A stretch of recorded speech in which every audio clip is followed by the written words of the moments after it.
এক ধনাঢ্য ব্যক্তি চলছে, তো ওনার কিছু বডিগার্ডটার 5 জন বডিগার্ড আছে। হরে কৃষ্ণ। যারা ধনী জমিদার তাদের তো বডিগার্ড থাকে। এখন 5 জন বডিগার্ড নিয়ে উনি চলছে একটা জঙ্গলের পাশ দিয়ে, একটা বিশাল এক গভীর অরণ্যের পাশ দিয়ে উনি চলছে। তখন এই বডিগার্ড যারা 5 জন আছে এদেরকে সাথে নিয়ে চলছে। এখন হঠাৎ করে যখন সন্ধ্যা প্রায় সমাগত, এই সময় ওই বনের ভিতর থেকে এই 6 জন দস্যু, হরে কৃষ্ণ, 6 জন দস্যু এসে আক্রমণ করছে। 6 জন দস্যু যখন আক্রমণ করছে তখন ওই 5 জন একেবারে নীরবতা পালন করছে। ওরা 6 জন আর আমরা 5 জন, ওই 5 জন নীরব ভূমিকা পালন করছে।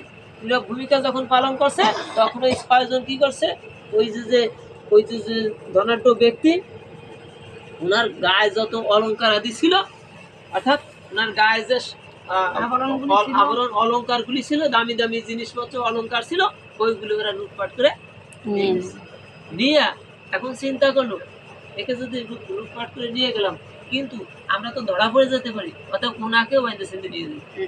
একেবারে ওনাকে একবার চোখ বেঁধেছে, হাত পা বেঁধেছে, বেঁধে নিয়ে গভীর জঙ্গলের ভিতর ওনাকে ফেলে দিয়েছে, যাতে ওই 6 দস্যু ধরা না পড়ে। এইভাবে বেঁধে দিয়েছে, এইভাবে বেঁধে দিয়ে ওনাকে ফেলে দিয়েছে।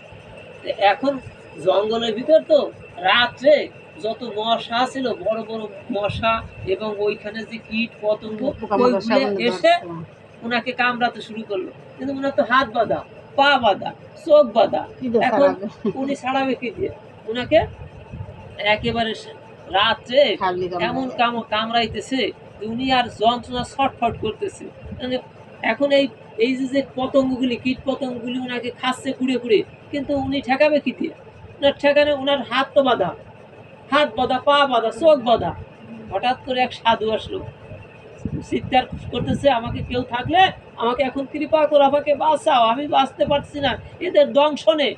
এই যে পতঙ্গ, কীট পতঙ্গগুলি, এই যে ওরা আমাকে বিরক্ত খাচ্ছে, আমাকে কুড়ে কুড়ে খাচ্ছে, আমাকে কামড়াচ্ছে। কেউ থাকলে, আমাকে দরদি থাকলে, বান্ধব থাকলে আমাকে এদের হাত থেকে আমাকে বাঁচাও, আমাকে হাত পা বেঁধে দিয়েছে। হঠাৎ করে এক সাধু আসছে, ওই জঙ্গলে এক সাধু থাকতো, ওই সাধু আসছে, বলে তোমার এই অবস্থা হলো কি করে? বলে তখন পুরো ঘটনাটা বললো যে এইভাবে আমাকে ওরা ওইখান থেকে নিয়ে আসছে, আমার অলঙ্কার আদি সব কেড়ে নিয়ে নিয়েছে, আমার যে মূল্যবান অলঙ্কার ছিল, মূল্যবান সম্পদ ছিল, ওই সম্পদগুলো ওরা কেড়ে নিয়েছে, আর আমাকে বেঁধে রেখে এইভাবে ফেলে রেখে চলে গেছে। বলে তাহলে তুমি এখন, তোমাকে যদি আমি মুক্ত করে দিই তাহলে তুমি বাড়ি যেতে পারো না? বলে মুক্ত করে দিলে আমি এতটা হয়ে গেছি যে আমি গভীর জঙ্গলে আসছি, কোন পথ দিয়ে আসছি, আমাকে চোখ বেঁধে আনা হয়েছে, আমি তো এখন সেই আমার যে বাড়ি, সেই বাড়ি ফিরে যাওয়ার পথ তো আমি খুঁজে পাচ্ছি। মহাজনগণ বললেন যে দেখুন, এই যে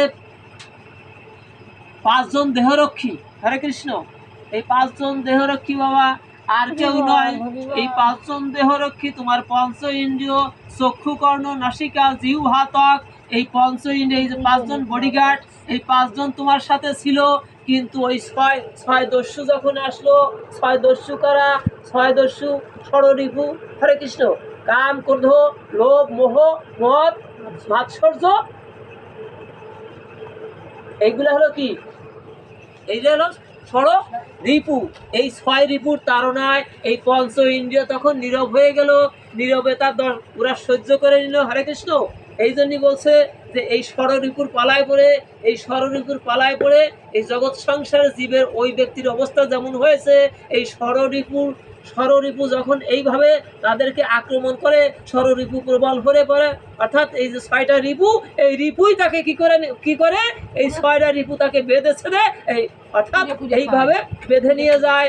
আর এইভাবে বেঁধে নিয়ে যায়, আর ওই পঞ্চ ইন্দ্রিয় কি করে, এই 5 জন দেহরক্ষী তখন নীরব হয়ে থাকে, হরে কৃষ্ণ, আর বলে যে ওই যে কামড়াইলো, ওই যে কীট পতঙ্গ কুড়ে কুড়ে খাইলো, বলে ওরা হলো মায়ের আত্মীয় স্বজন। এই জগৎ সংসারে যারা আত্মীয়, ওরা মায়ের আত্মীয়, ওরা ওদের চাহিদা যদি পূরণ করতে না পারি, ওদের বদনের দিকে আর তাকানো যায় না। আজকে ওদের এ চাওয়া, স্ত্রী পুত্র কন্যা যারা যারা আছে এবং জগৎ সংসারে যারা আত্মীয় আছে, নাতি নাতকু যারাই বলেন, যত আত্মীয় আছে প্রত্যেকে বলে এদের চাহিদার দংশনে আমি ক্ষত বিক্ষত হয়ে গেছি, আমি আর সহ্য করতে পারছি না। এই জগৎ সংসার জীবের অবস্থা ঠিক তদ্রূপ, এদের চাহিদা কখনো আমি পূরণ করে যেতে পারবো না। যতই আমি দিচ্ছি ততই ওদের চাহিদাটা বেড়ে যাচ্ছে, এই দংশনে আমাকে কুড়ে কুড়ে খাচ্ছে। অতএব যদি তুমি কি করো, বলে এখন তোমার বাঁচার উপায় কি? বলে বাঁচার উপায় তুমি আমাকে কৃপা করো, বলে তুমি সংসারে ফিরে যাও। বলে যে সংসারে থেকে এত যন্ত্রণা পেয়েছি, যাতনা পেয়েছি, আমি সব কিছু হারিয়েছি, কারো মন জুগাইতে পারি নাই, একমাত্র তোমার চরণে আত্মসমর্পণ করলাম। তুমি আমার গুরুদেব, তুমি আমাকে কৃপা করে তুমি আমাকে সেই ভগবত ধামে পৌঁছাই দাও।